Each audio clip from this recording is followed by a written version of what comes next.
Like, I can never understand the experience of like what it's like to be a black woman. We have the connection that we're black and American, in America, but like a black woman in America, like I can't, speak for her. I can fight for her and do. Welcome back, y'all. We back. Yes, welcome back to my channel. It's been a long time since you have seen me and Zach, and me especially on this channel. So today we are going to be doing a part 2 of differences between African and African Americans, because I've noticed that you guys really like that video and I found the comment section very interesting. So we are going to be giving you guys a shout out and also just reading the comments and kind of having a conversation with you guys. Yeah. And thanks for the feedback. When you watch these videos, make sure you subscribe, hit that notification bell. The channel is Nadifa Says, Zach Van Harris Jr. Comment, like, share, spread the word, and make sure when you comment to engage in the conversation so we can keep making videos and having this type of content for you all. So one of the first comments that we wanted to address and talk about is from Usman. Yeah, Usman. Shout out to Usman. So he said, I'm African, and there's some truth in the statement that we just grab and do not ask. That is because we come from societies and cultures which are not based on individualism, but communalism. There are some good things and bad things in that. In some African cultures, if you ask your friend for permission before taking something, it can be interpreted as an insult. Your friend may be insulted. So if you take without asking, it shows your friend that you trust them and consider what is yours to be theirs and vice versa. Yes. And he said, I think there should be, I think it should be a limit to this important and beautiful cultural practice and value of sharing, because it can be abused and misunderstood. So what do you think about that? No, I agree with my brother, because it's true. Like, it's really true. I know some of my African, friends, like, we just don't really care about, oh, this is yours, this is mine. We just kind of like share each other's stuff. I mean, when it comes to money, then that's a little bit different. But when it comes to food and so many other things, like, we don't really care much about that, So like, I can go to somebody's house and feel so welcome. And my friend can come to my house and it's like the same energy. What's mine is yours. What's mine is yours. What's yours is mine. That's the type of energy that I grew up with too. So I definitely agree. Thanks for sharing, Usman. Thanks for sharing for that. That brings a lot of perspective and more context to that situation, or when that happens. It makes sense because in America, Western culture, it's more driven towards, just like he said, individualism. This is an individualistic society where it's like you're self-reliant, self-deterministic. It's a can-do type of thing. Whereas I noticed that other cultures, it's more holistic, meaning that it's sorry, dropping these sociology terms. Yeah. It's holistic. I mean, it's like collectivism. Like, it believes in like the community and like bringing it together. So I think that's a beautiful thing, and I'm glad that brings a lot more context to that misunderstanding. Thanks for that feedback. So the next one we got is Tommy Akbar, and assalamu alaikum, to like, shalom, and to everybody out there that we have some high holidays and things like that. So if you are going through Ramadan Mubarak. So Tommy Akbar, we are one. Yes, there's a difference in language, culture, but we all black at the end of the day. I will be visiting the Gambia next year, inshallah. Yes. And that made me so happy, because there are some people who are just like, at the end of the day, we're all black.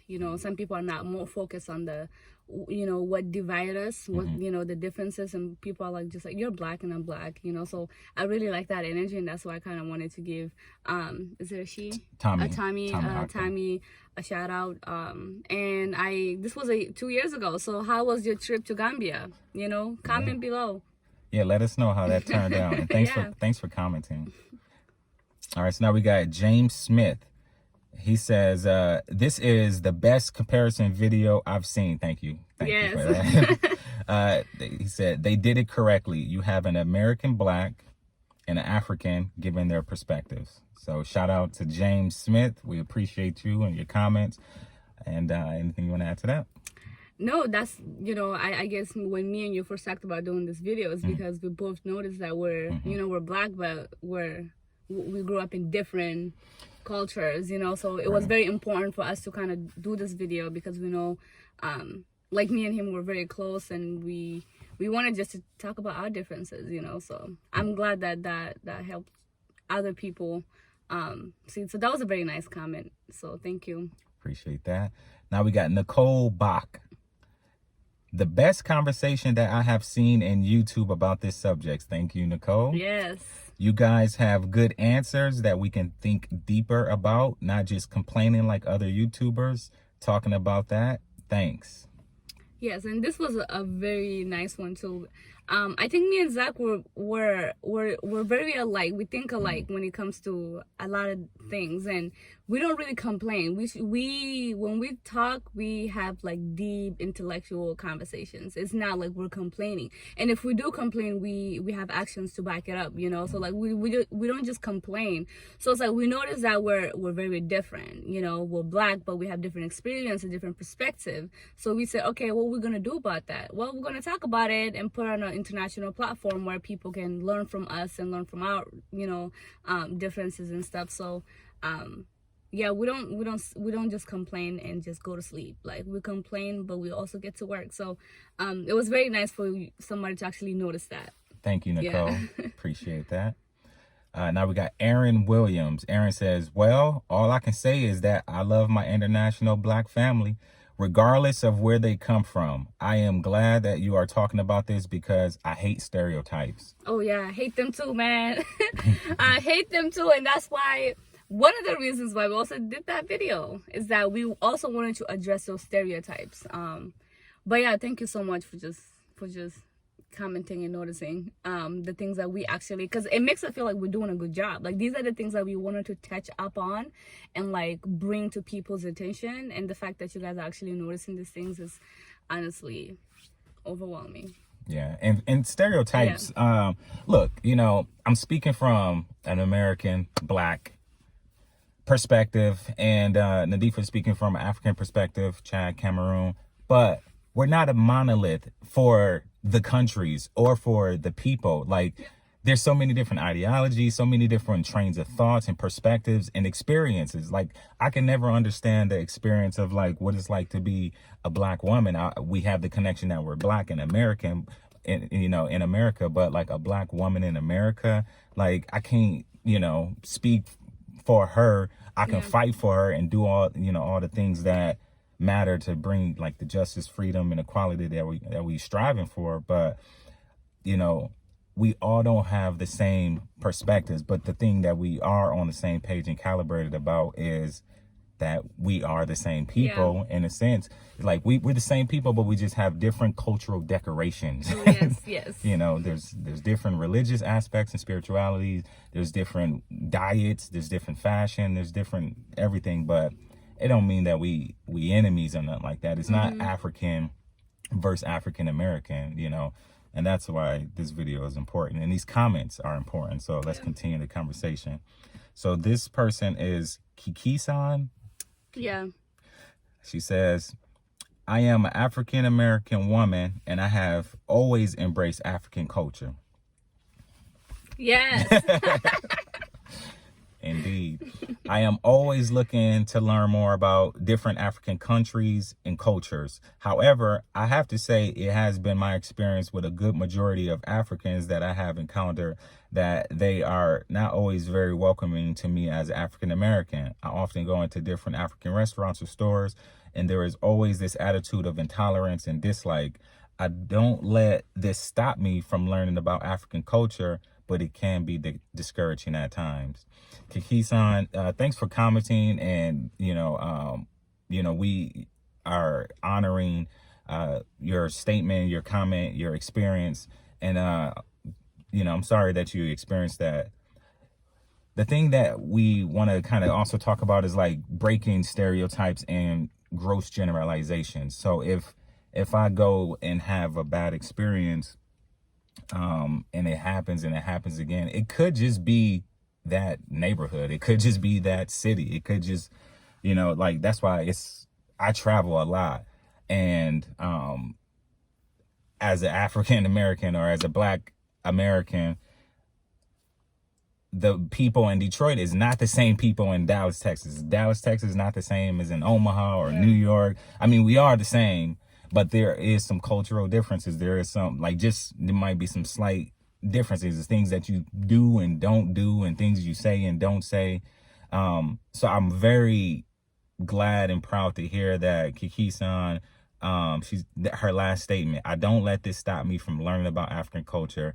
It can be discouraging at times, but please don't give up, because I don't want that, that to become a generalization that leads to a stereotype and just this stigma or this bias about our people. Like, go ahead. No. Yeah, You're so hitting all the points.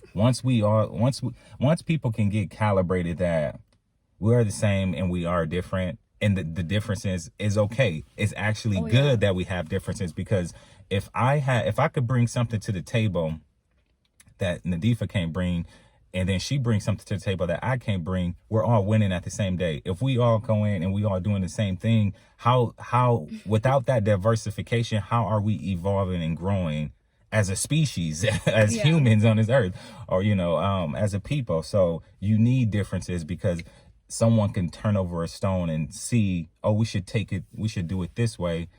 And you've been like, dang, I've been doing it forever this way, but this way that you do is like a shortcut. Let's start doing it that way. So you need those different perspectives. Yeah. So embrace your differences, honestly. And thanks for that comment, Kiki-san. So now we're at T Wesley 724. I like videos like this. It sounds like you guys are closely from the same religious background. I met some Africans. Some of the women were cool. I met some African males that were a bit aggressive because of the sense of entitlement that they were taught. Yeah. You want to touch on this? Like, hold up, man. Hold up, man. Yeah.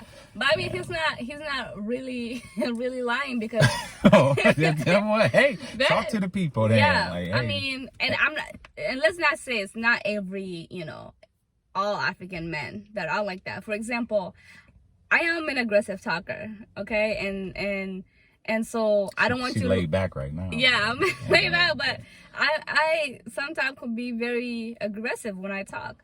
And that is just one of my coping strategies. And that's just a way for me to protect myself. And it's, I mean, I grew up in a kind of a violent, community. And so if you look too soft or come out too soft, then you're easy to get picked on. And so ever since, I was young, I kind of had to become this aggressive person and learn how to use my voice and be loud and be the most loudest in the room, so people can just stay away from me. And so I'm always like that. I'm very loud, and especially when I'm super upset, I'm even more aggressive. So now what I do is I just tend not to really talk to people when I'm upset. But yeah, I mean, I'm sorry that was your experience. You are gonna come across some people who are very aggressive, and especially like you said, the men, especially them. Back home, they're just thought to be very, very strong and not show any signs of weakness. That toxic masculinity. So that's just a little bit of what I have to say about that, but so is that a good thing or a bad thing?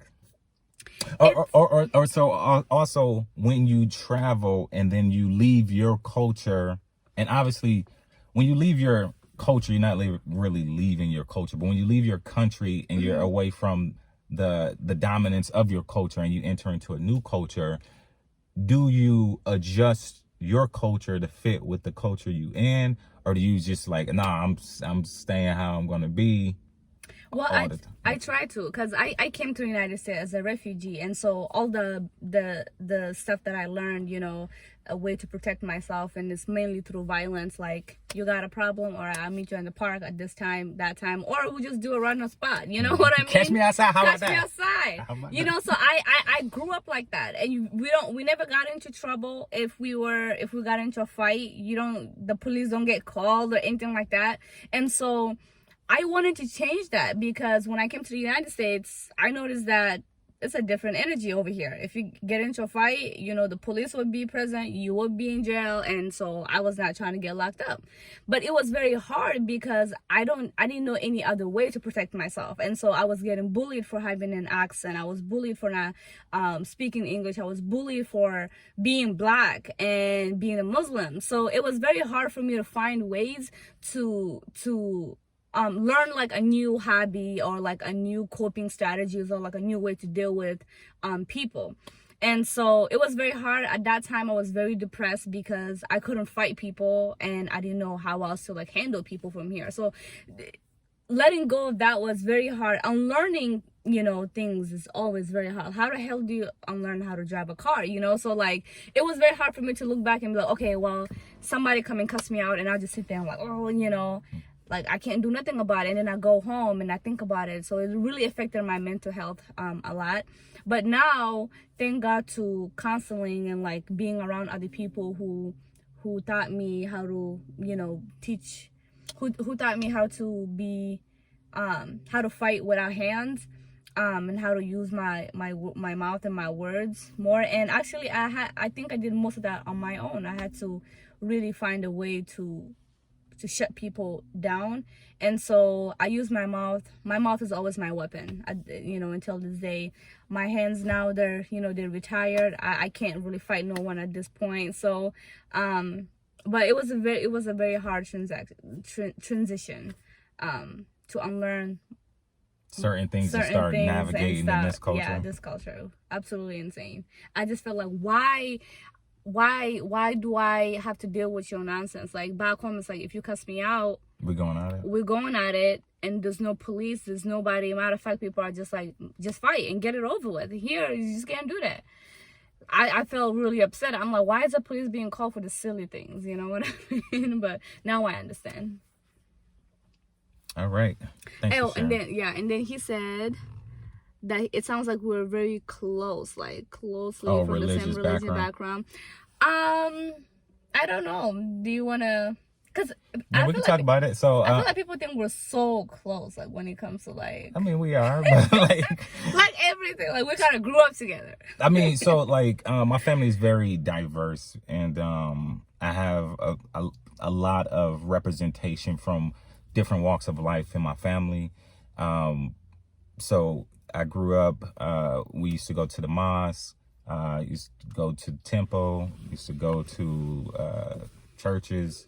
Like, I have family members that are Muslim, family members that are Hebrew, family members that are now practicing Buddhism and Taoism, and I have Christians in my family. Like, I have a very diverse bouquet of flowers of humanity represented in my family, and I think that really helped with my worldview, to give me more perspective of, because, you know, like, racism, prejudice, discrimination, things like that is kind of taught and nurtured into your culture at home. So if you're taught to hate at home and you go out into the world, you know, a child, think about it, like when you see kids playing at the playground and there's from all walks of life pushing each other on a swing or on like the merry-go-round and things like that, they just trying to have fun. They don't care. It's only when a parent might step in and say, hey, don't play with that person over there, because, you know, we got to go home now or whatever. And it's now the kid is wondering like, oh, I need to stay away from this type of person. So like having these different representations always at my disposal in my family tree and all that. I love my family. So it makes me gravitate towards, you know, other cultures where I'm like, I have a sense of respect for them. I don't have this predisposition of a stereotype or bias or a stigma I mean, obviously that's going to be in there because we're conditioned in America like that. But like at the same time, I know if I'm hating on this group of people, I feel like I'm hating on a part of my family. You know, like how can I say something bad about someone when that's the ideology or the, you know, the perspective that a family member might rock with. So that led me to be more like a sponge and just suck it up and just kind of like, so when I've been in Southeast Asia, I've been in Europe, I've been in the Caribbean and Black islands. I still want to get to Africa. That's definitely high on my list of things to do. And I want to hit up like 54 countries and Madagascar. You know, I want to hit them all. And so I think going in, I think I'll take the approach of just soaking it up and just like maybe not doing a lot of talking and just learning. And then as I go, then I'll start.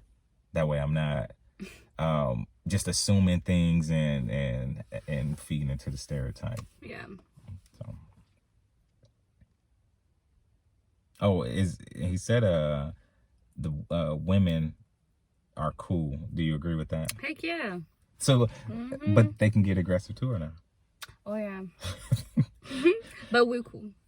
All right, so the next person is M. Shout out to M. I might not fully comprehend Africans or their culture. However, I do understand the spirituality aspect very well.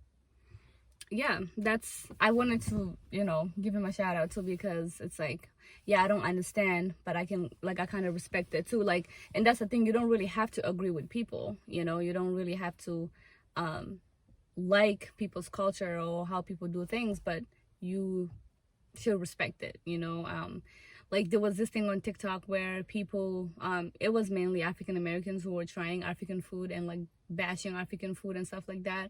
And that really drove a lot of people crazy and people arguing about it. But, it's like if you don't like something, it's okay not to like something. I mean, there are some certain African things that we do, like African cultures, African food that I don't like, but I damn sure respect it. Well, I mean, do you want to put that out there, or is it going to keep that a hush-hush? No. I mean, like, for example, one thing I don't like about, like, us is that, especially women in our culture are not really being supported to go to school. So for me, that's huge. Okay. And it's not every African. My mom is very supportive. She's like, go to school, get your education. Arranged marriage is not all Africans or all Muslim, practice that. And I hate that is mainly, in our culture. And so those I don't rock with. And as far as food, I love okra, but I can't stand it at the same time, there's certain What is it? Okra. Oh, okra. Yeah, okay. And then there's certain like some African food that I just, I just don't really like, and I don't really know the names that well because they're not the, our culture, like my food that we eat. Like the dry small fish. A lot of people in West Africa eat like dry, like small, like I can't stand those. I cannot stand it. Is it the flavor? Is it the smell? Is it the whole thing? It's the whole package. Throw the whole bag. I just can't. Yeah. And there's certain food from East Africa that I just don't like, but I respect that. Like I don't ever hold my nose when I see it, or I don't ever be like, ew, that's disgusting. I don't do anything. I just be like, oh, I'm good. I don't really like it or whatever. I'm honest. I'm not gonna sit here and lie to you and eat something that I don't enjoy, but I'm gonna be respectful about it. And so it's very important to disagree, but also be very respectful. Yeah, we got okra as well. Like, so soul food, I don't rock with a lot of soul food. So I was thinking of having a vegan soul food food truck, or either like a little cafe or something one of these days. Okay. But the healthier options, like soul food, ham hocks or chitlins, and just the pork aspect. If we cut out the pork aspect, yeah, I don't eat pork too. Right, like obviously, from like slavery, whatever, they would give them the not so choicest meats from the hog or whatever to the slaves, and they would soup it up to try to fix it to make it edible and taste good. And I get that you had to do what you had to do to survive, and you needed the protein, and that was the only protein you had at the time. But like, that's why I wore this, because I know people gonna come for my neck. But hey, American blacks, bacon, You right? don't have to eat that. You don't have to eat that type of soul food no more, because it's already been proven that it gives you high cholesterol, hypertension, diabetes, all types of stuff. So all I'm saying is we can change some of the ingredients, swap out the hog, for like for like, Man, somebody probably mad by hey, now. that's why they gonna come for my neck, so I gotta protect my neck. So, but yeah, vegan soul food, that's one of my dreams to do. So. Well, that's exciting. All right, so Trisha Price says, you both are very beautiful people that help others understand the difference between cultures. I work in a very diverse environment, and this helped me to understand both. I appreciate you too. We appreciate you as well, Trisha Price. Thank you for tuning in. Thank you for commenting. And continue to spread the word, share, like the video. And let us know, like, what exactly do you guys want us to talk about? Because we can sit here. Sometimes me and Zach just guess on a topic, like, hey, we should talk about this. Yeah. But it would be very helpful if people are like, okay, well, this is an area that I'm also struggling. Can we talk about one specific country in Africa, or this culture, or this or that? Yeah. So just give us ideas on like what we should talk about. Rico Rich.